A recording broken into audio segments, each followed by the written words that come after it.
A good-looking mechanical room that flows into the rest of the garage is a fantastic way to spend some time and effort. So today's episode, we're going to talk about planning your mechanical room and how you're going to finish it out if you want to leave it open to the rest of the garage, yet have it blend in.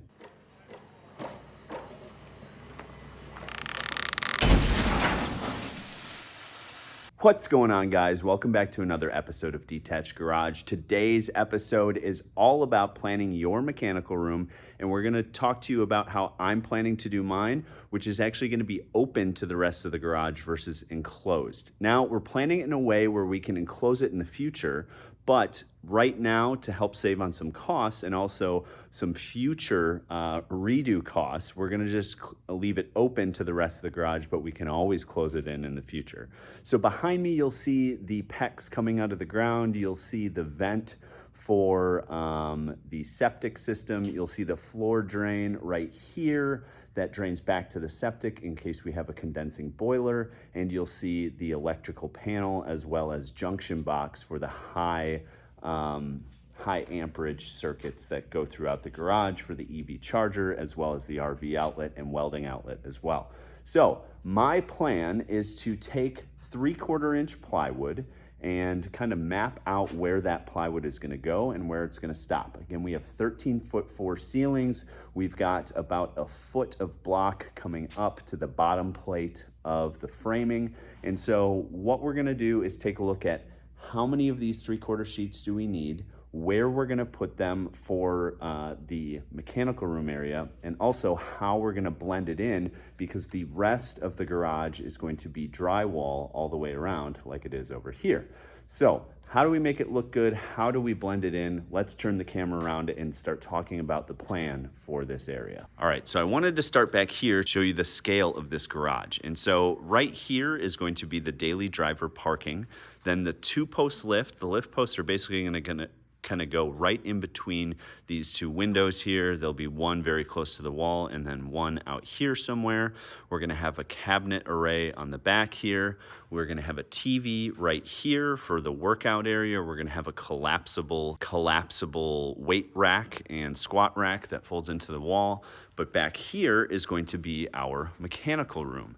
And so we might enclose this someday, but for right now, we're going to leave it open to the rest of the garage. But what we need to do is I'm going to be using 3/4 inch plywood as my wall covering for the mechanical room. So we need to figure out how much 3/4 inch plywood we need and where we want to stop. So we do have the Cox hose reel dual cord as well as air reel out here. And so you can see it there, the outlet is right there.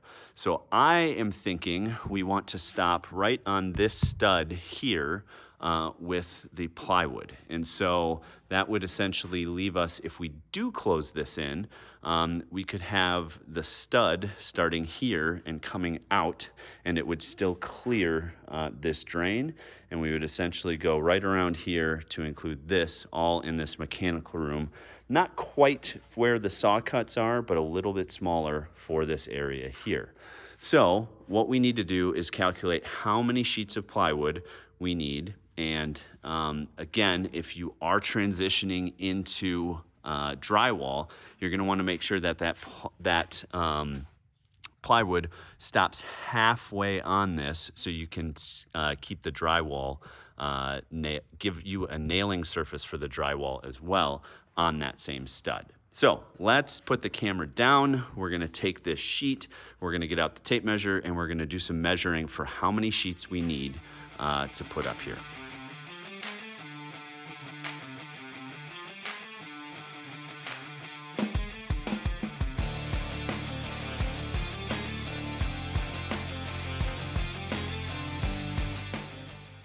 All right, guys, so manipulating this 4x8 sheet, I think we're going to be pretty good over here. We're just going to need essentially 3 going up, because this 4x8 sheet comes a little bit past the stud we want to be on, so we can just rip that down.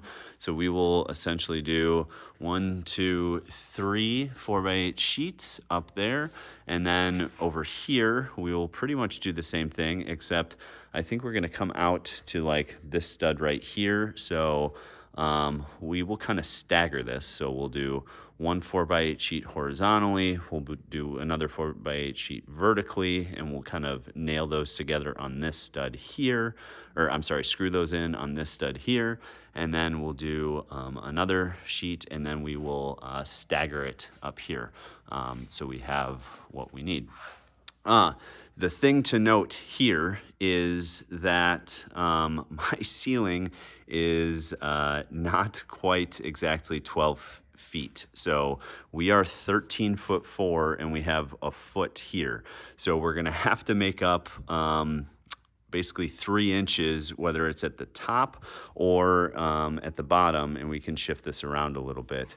But one of the big reasons we're doing 3/4 inch plywood, and we can always paint it, but we are going to screw it in so that if we ever need to take it off to run more wires or whatnot, since we are going with the open ceiling concept, it's going to be very easy to add appliances when you have this up versus the drywall up, where you would have to do drywall repair, rip it off, and whatnot. So you can literally unscrew these panels to add additional pieces. And so that's going to be important when, let me move this real quick. And so that is going to be important when we get our boiler system. So we are going to mount the boiler up here. We've got to get that gas line coming through the wall and then plumbed into the boiler system. And then we are going to have to run the vents out outside for the exhaust and intake for the boiler. And then obviously do a condensing drain line into this over here.